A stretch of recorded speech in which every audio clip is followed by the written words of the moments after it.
বীরভূমের টুলু মণ্ডলের কোটি কোটি টাকা এবং বিপুল পরিমাণে সোনা উদ্ধারের ঘটনায় তদন্ত যত এগোচ্ছে ততই সামনে আসছে নতুন নতুন তথ্য। এই বহু চর্চিত মামলায় এবার বড় সাফল্য পুলিশের। তদন্তের জাল গুটিয়ে নেপালে পালানোর চেষ্টা করার সময় শিলিগুড়ি থেকে গ্রেপ্তার করা হয়েছে টুলু মণ্ডলের ভাগ্নে শেখ ওয়াসিমকে। তদন্তকারীদের দাবি, ঘটনার পর থেকে তিনি আত্মগোপন করেছিলেন এবং সীমান্ত পেরিয়ে নেপালে পালানোর একটা পরিকল্পনা করেছিলেন। তবে সেই পরিকল্পনা সফল হওয়ার আগেই পুলিশের জালে ধরা পড়েন তিনি। এরপর তাকে বীরভূমে নিয়ে এসে রামপুরহাট থানায় রাখা হয়েছে। শনিবার রামপুরহাট মহকুমা আদালতে তাকে তোলা হয়।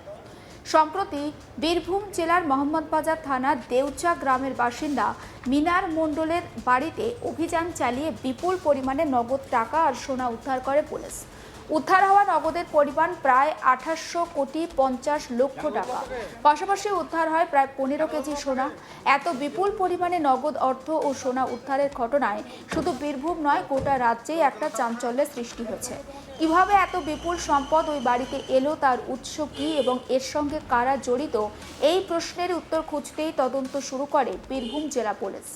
তদন্ত শুরু করতেই একাধিক ব্যক্তি পুলিশের নজরে ছিল। উদ্ধার হওয়া টাকা সোনার সঙ্গে কারা প্রত্যক্ষ বা পরোক্ষভাবে যুক্ত থাকতে পারেন তা খতিয়ে দেখতে শুরু হয় তদন্তকারীদের নতুন করে তদন্তের পরিকল্পনা।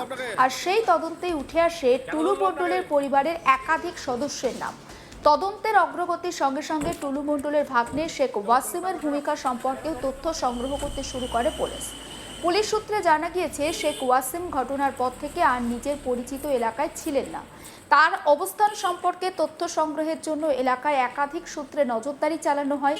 তদন্তে ধাপে ধাপে তথ্য মিলতে শুরু করলে জানা যায় তিনি উত্তরবঙ্গের শিলিগুড়ি হয়ে নেপালে পালিয়ে যাওয়ার চেষ্টা করছেন। এরপরে বীরভূম জেলা পুলিশের সঙ্গে যোগাযোগ করে শিলিগুড়ি পুলিশ।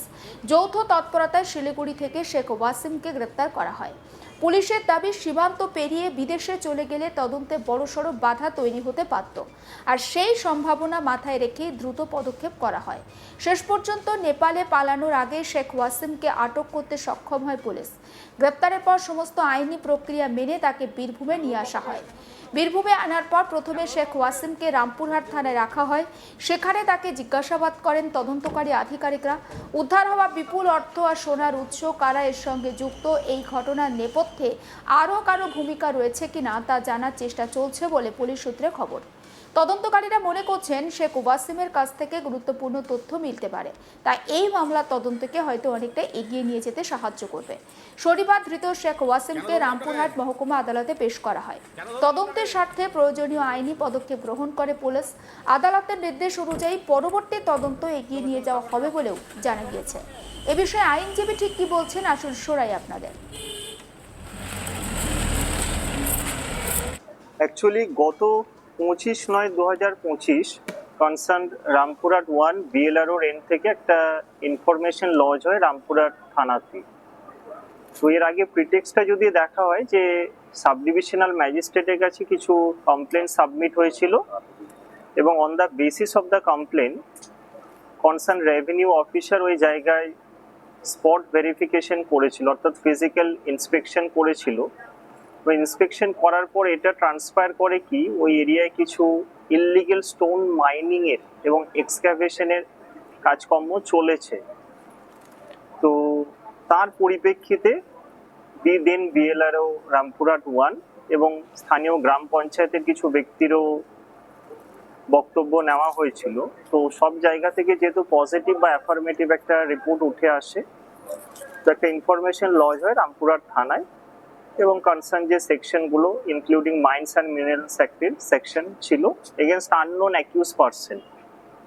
কারণ ওনারা যেটা পেয়েছিলেন যে ইলিগাল মাইনিং এর এটা হচ্ছে, বাট কারা জড়িত ছিল সেটা ইনভেস্টিগেশনের জন্য ওনারা স্পেসিফিক একটা কগনাইজেবল অফেন্সের একটা অভিযোগ ইনিশিয়েট হয়। আফটারওয়ার্ডস ডিউরিং ইনভেস্টিগেশন যখন প্রসিড করে, তো একজন ব্যক্তিকে আজকে রামপুরহাট এসিজেএম কোর্টে ফরওয়ার্ড করা হয় ইন কানেকশন উইথ এই প্রেজেন্ট কেস, যে ওই ইললিগাল মাইনিং এর সাথে অ্যালিজ ইললিগাল মাইনিং এর সাথে যুক্ত থাকার এভিডেন্স পাওয়া যায় এবং স্থানীয় কিছু ব্যক্তিরাও এরকম তাদের বক্তব্য থেকে উঠে আসে এই বিষয়টা। তো আজকে অ্যারেস্ট করে ফরওয়ার্ড করা হয় এবং তার সাথে 10 দিনের পুলিশ রিমান্ডের একটা প্রেয়ার ছিল। তো মাননীয় আদালত এসিজেম কোর্ট রামপুরহাট ঘটনার গ্র্যাভিটি অ্যাসেস করে উনি বোথ সাইডকে শুনে 10 দিনেরই পুলিশ রিমান্ড অ্যালাউ করেছেন।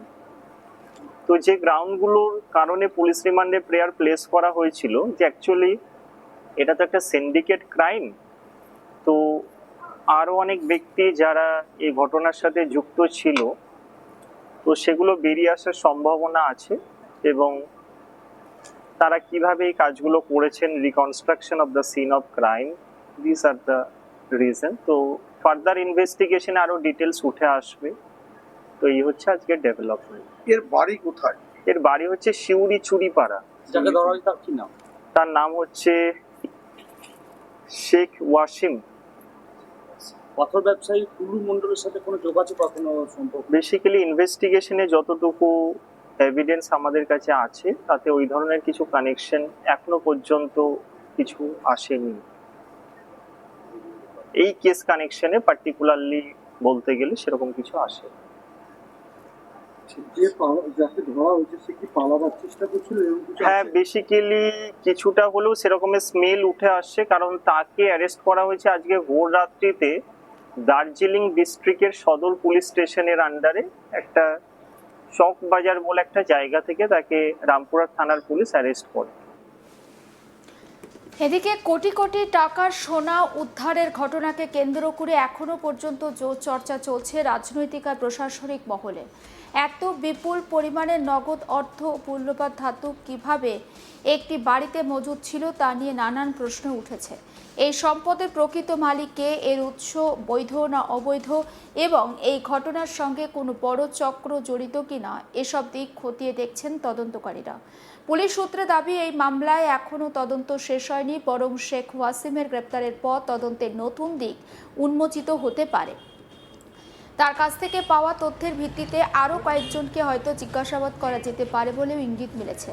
পাশাপাশি উদ্ধার হওয়া নগদ অর্থ আর সোনার উৎস সম্পর্কেও বিস্তারিত তথ্য সংগ্রহের কাজ চলছে। তদন্তকারীরা এখন প্রতিটি তথ্য অত্যন্ত সতর্কতার সঙ্গে যাচাই করছেন। কারো ভূমিকা নিশ্চিত না হওয়া পর্যন্ত কোনো সিদ্ধান্তে পৌঁছাতে চাইছে না পুলিশ।